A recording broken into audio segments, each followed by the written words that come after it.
Hi, everybody. Good morning. My name is Kimiko Sumi, and I'm back to do another video this morning. And today I want to talk about my relationship status.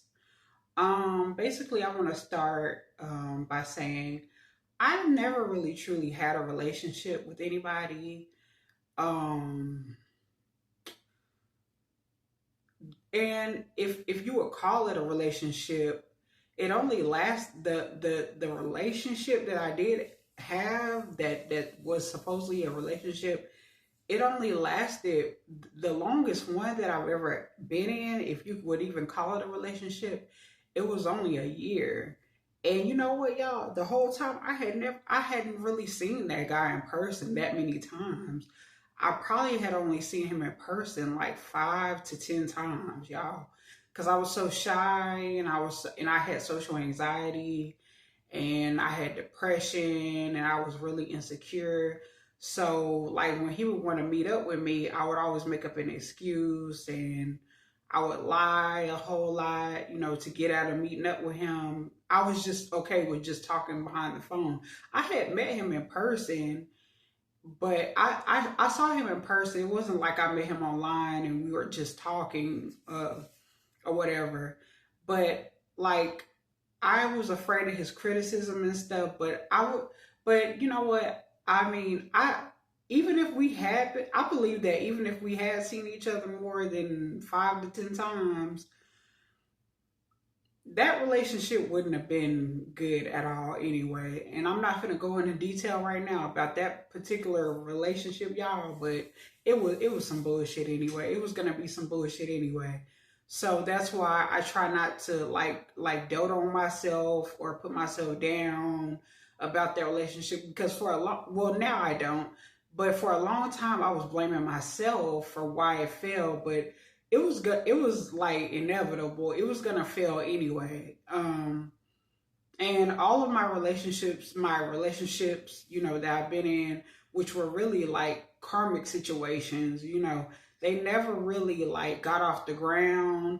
And like a lot of these men, I haven't been with a whole lot of men sexually, but the men that I would, that I have, been with sexually, they never really wanted anything besides sex. And, I've had men coerce me into having sex with them and stuff. And when I didn't even want to have sex with them, I didn't want to have sex with them, but I was pretty much bullied into having sex with them. And these were men that I was getting to know for like 3 months or more. But then when I finally had sex with them, they didn't want to talk to me no more, or they would leave me. They would leave me as a booty call and stuff like. But you know what?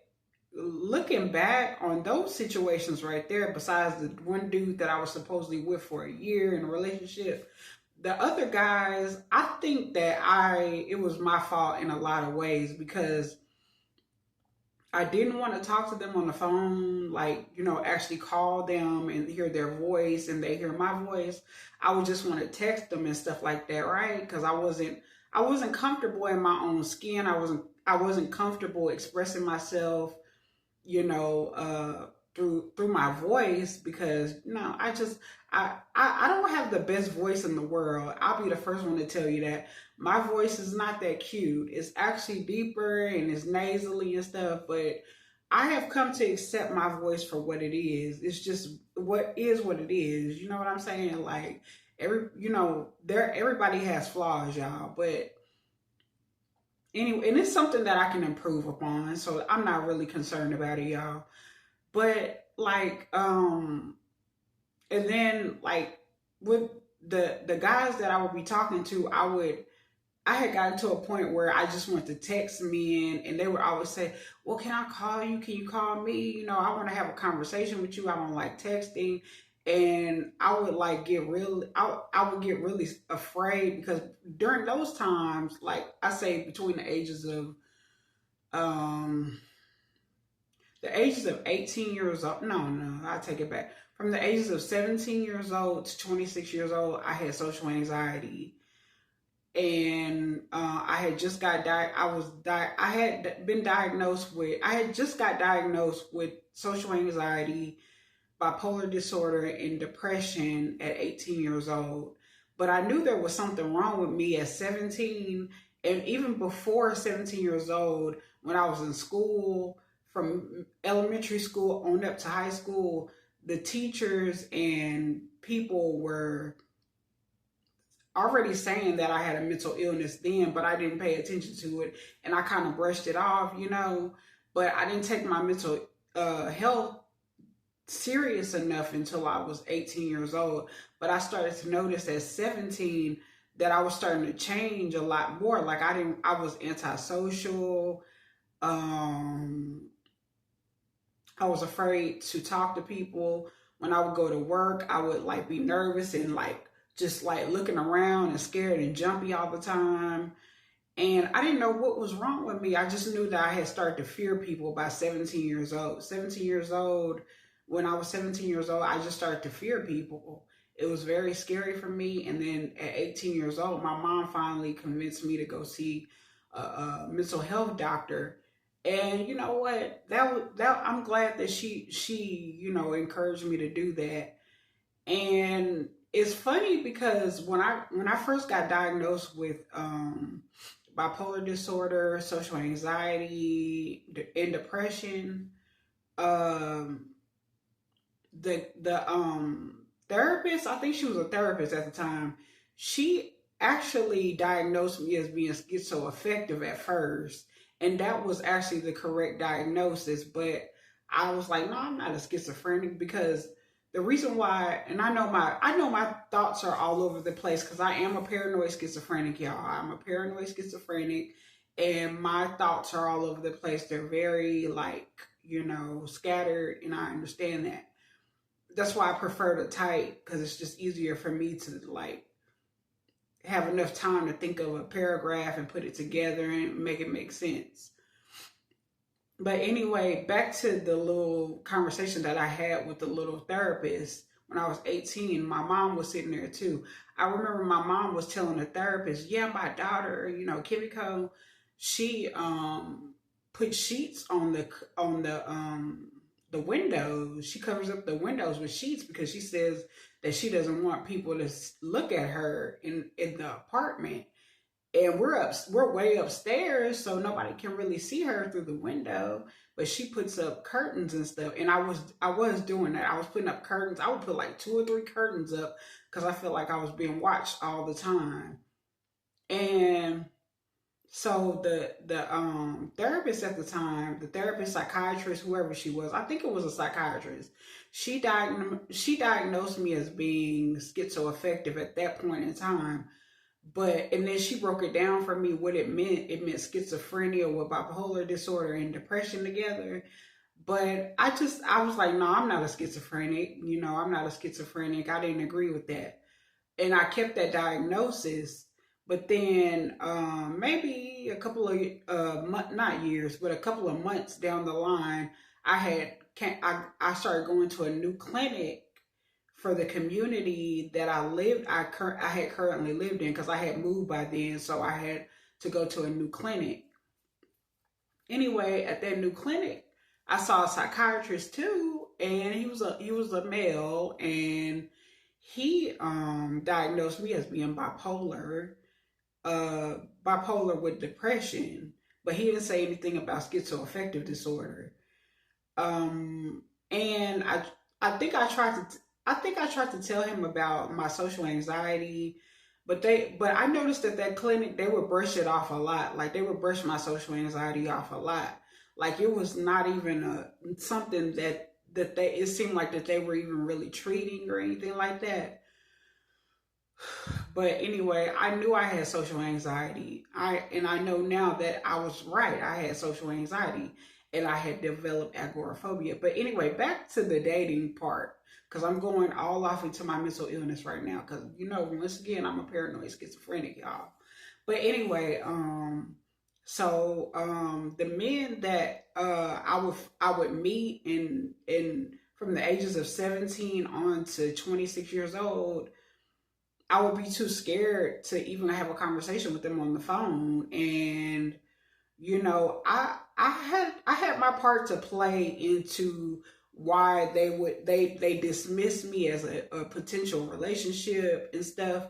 I'm not going to totally blame myself because I'm not totally in the wrong either, but there's a lot of things that I could have done different, and I'm not going to go deep into that. But I made a lot of mistakes in those situations. Like I said, I haven't been with a whole lot of men, but I really haven't been with a lot of men, y'all. But the men that I have been with, most of them at least, they didn't want a serious relationship with me. But I can, like I said, I can kind of see why, because I was afraid to open up. I couldn't even look them in their eyes, y'all. I couldn't even look them in their eyes. So, I was like looking all down and like that. Like, what type of shit is that? No, dude, not a man is not gonna want that, and a woman is not gonna want that either. You got to be confident in yourself, y'all. That's one of the lessons that all of those karmic situations taught me. I need to have self-esteem, like high self-esteem. I need to like raise the bar. And those were not even the type of dudes I should have been with anyway, y'all. That's why I'm not fucked up about it anyway. Those dudes, they just weren't good enough. They weren't good enough for me. They were probably good enough for somebody else. They didn't think I was good enough for them at the time, but I bet you they don't feel that way now. But I don't. There's no looking back. There's no turning back for me. I now can. I was very hurt back then and feeling like I was just like, oh my goodness, like why is it that everybody else has a relationship and I can never get a relationship? And I just didn't understand. But my thing is that I believe it was like karmic. Like it was karmic. There's a lot of proof that says that those were karmic situations that were teaching me my worth, that were giving me lessons on knowing my worth and what to demand out of a man and things to not do. It's just been a long learning lesson, and I'm not saying that it's leading up to a spectacular guy that I want, that wants me and we live happily ever after together. Like, I don't really believe that either. I don't really think that I'm meant to be with anybody, honestly. I think I'm meant to be alone because I'm 35 years old and I've never had a proper relationship. So, men do, talk to me and they look like they're interested, but in the back of my mind, I'm always thinking this dude just want a booty call, and this is just a waste of time. And at 35 years old, I'm not trying to be in no booty call. Y'all, I haven't had sex in almost 7 years. It's been a while. It's been a long time, intentionally, because that's the type of shit that I would always run into. Booty call shit, people who just wanted a one night stand, and like I said, a part of me played into that too, because I was so insecure. I had so much self-loathing going on in my head about myself, in my heart about myself. I didn't appreciate myself. I didn't care. I cared about myself, but not enough. Not nearly as much as I care about myself now. And at this point, I have self-interest in mind. I'm on a quest, a journey of self-love and acceptance completely, because I have a lot of self-love and I have a lot of confidence now. But, I like, even though men, they approach me a lot, actually. They approach me a lot in person. And they also show a lot of interest and they do things for me to show interest, but I'm not really interested in them like I used to be. Like, not that I'm not interested in men, because I love men, I'm not like that, but I'm just not interested in a relationship or anything like that, like I used to be, because I'm 35 years old and I'm like, I don't want to just start getting into a relationship at 35 years old. And I damn sure don't want to get married. Like, that's something that I do not want to do. I cannot see myself walking down the aisle at 35 plus years old. And like, it's going to happen anyway. But even if it does, I mean, even if there was a potential for it to happen, I probably wouldn't even go through with it, y'all. Cause in a way, I am superficial like that. I would have preferred to be a younger bride. I would have preferred to be youthful in a wedding dress because I feel like white is signifies as being pure and innocent and young and youthful. And I feel like once you get out of your 20s, and you're in your 30s, look, now in a white wedding dress, if you are gonna get married, don't wear white. And you're 30 plus years old, like no. But for me personally, I don't care about any of that. I don't want to wear white, purple, whatever to no wedding unless it's to somebody else's wedding, maybe. But I don't mind being a bridesmaid in somebody else's wedding either. I don't mind being in the audience of somebody else's wedding. But me personally, I don't think I really want to get married. As a matter of fact, I don't. Not really. Because I don't want to be an older bride. No. No, no, no, no, no. No, no, no, no. Because I feel like if it's not the way that I wanted it to be, then it has to be perfect for me. If it's not the way Kimiko Sumi wants it, then it's best not to have it at all. That's how I feel. And I'm not with and men could say, well, that's cool because I just want sex. Because they'll try that too. But nah, I'm going to remain celibate to the day that I die in this lifetime. And I don't give a fuck about being single. And I damn sure, I don't care. I don't want to get married. I don't even care if a dude proposed to me. I still probably wouldn't get married. More than likely, I wouldn't. I wouldn't. I'll pass. And I don't want a family of my own. And y'all, guess what? This is another thing. I don't even really want friends anymore because, like, even the friends that I had, those were karmic friendships and shit. Because it was totally one-sided. They were benefiting from it and I wasn't. But that's a whole nother topic, y'all. But anyway, I just want to come in here and talk about these karmic situations and the fact that I've never truly had a boyfriend, a relationship, and definitely not a husband in this lifetime. And I just want to share that with y'all and maybe y'all can relate to me. But anyway, if you like what you hear and you want to hear more from me, like my video, subscribe, hit the notification bell, share my video, not in that order, comment if you like, and I'll be back, y'all. So peace. Have a great day. Bye y'all. Bye. Oh, I'm being awkward now.